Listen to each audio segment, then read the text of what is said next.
In the treetops. Day is about to break, and I sit literally on the top of a tree. Screens shield me from the buzzing of bugs trying to reach the light escaping the lamps inside. It's about 5:45, and I've just had the most fabulous coffee brought up the spiral staircase, my bully, to the treetop tent.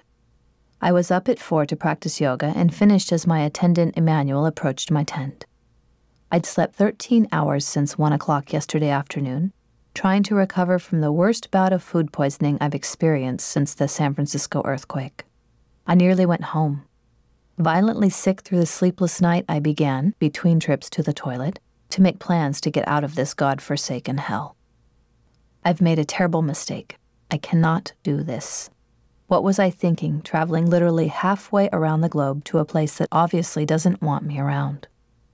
All night, I think of my alternatives. I can fly to Kenya and meet up with the group when they arrive there, or I can go home now. It will take some arranging, it will surely be expensive, and I will have to abort the dream. But what am I going back to?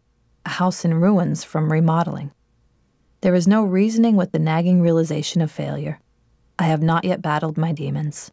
I have not yet discovered my reason for being led here.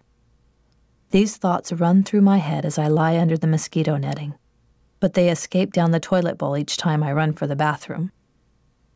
At 5:30 in the morning, I am at Christopher's door. I tell him simply that I cannot go on. He peers at me and can do no more than blink.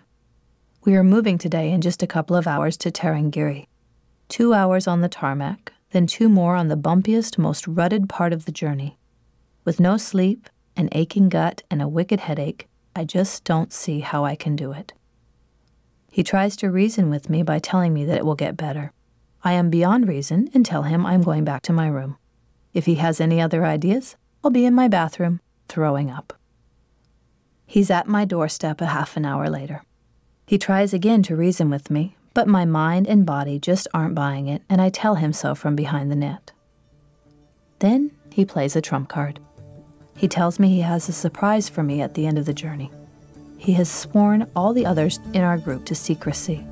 It was supposed to be a surprise, he says, but since he sees my determination to bail, he has no choice but to tell me. Suffice it to say, it has worked. What he told me gets me to stay. When he leaves my room, I begin packing my clothes and toiletries into my duffel and the night of hell into my memory. It is a day I would not want to relive. We make the drive.